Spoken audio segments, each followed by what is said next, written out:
لک الحمد یا اللہ، الصلاۃ والسلام علیک یا رسول اللہ، اما بعد۔ سلسلہ ہے ناظرین کی طرف سے پوچھے گئے سوالوں کے جواب پیش کرنے کا۔ ہماری ایک اسلامی بہن نے پوچھی ہے کہ کیا حیض کی حالت میں جا نماز پر بیٹھ سکتے ہیں؟ یہ ان کا سوال ہے۔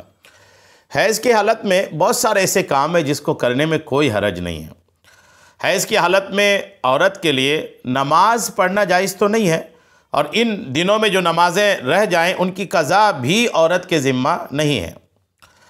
حضرت معاذہ ادویہ رحمۃ اللہ تعالیٰ علیہ نے حضرت عائشہ رضی اللہ تعالیٰ عنہ سے پوچھا کہ کیا وجہ ہے کہ حائضہ عورت پر روزہ کی قضا واجب مگر نماز کی قضا واجب نہیں؟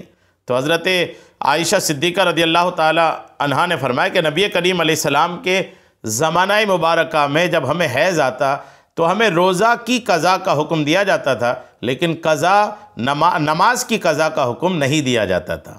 بس آقا نے دیا نہیں، یہی شریعت کی دلیل ہے۔ حیض و نفاس کے دنوں میں قرآن پاک کی تلاوت اور بلا حائل اسے چھونا بھی جائز نہیں ہے۔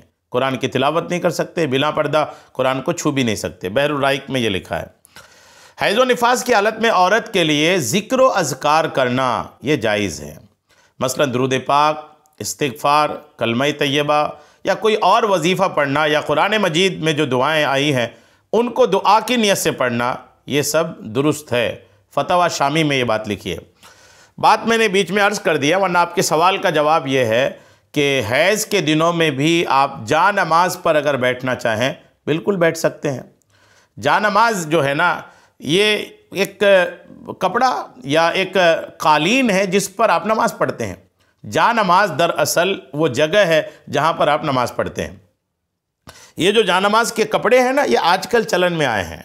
اگر آپ حضور کا زمانہ دیکھیں گے، صحابہ کا زمانہ دیکھیں گے، تو اس وقت گھروں میں تو کیا مسجدوں میں بھی جا نماز بچھتے نہیں تھے۔ جی ہاں، کپڑے وغیرہ کے یا قالین کے آج کل جو چل پڑے ہیں نا، یہ حضور کے زمانے میں نہیں تھے۔ اور اگر آپ پڑھیں گے پچھلا زمانہ تو صحابہ کرام حضور کا زمانے میں حضور اکرم علیہ السلام اور صحابہ یہ بنا جا نماز کے نماز پڑھنا یہ زیادہ پسند کرتے تھے۔ حضرت عمر فاروق اعظم کا تو اس بارے میں واضح قول ہے کہ کسی کپڑے کو بچھا کر نماز پڑھنا اس سے زیادہ مجھے پسند ہے کھالی زمین پر نماز پڑھنا۔ یہ اسلام کے دوسرے خلیفہ کا قول ہے۔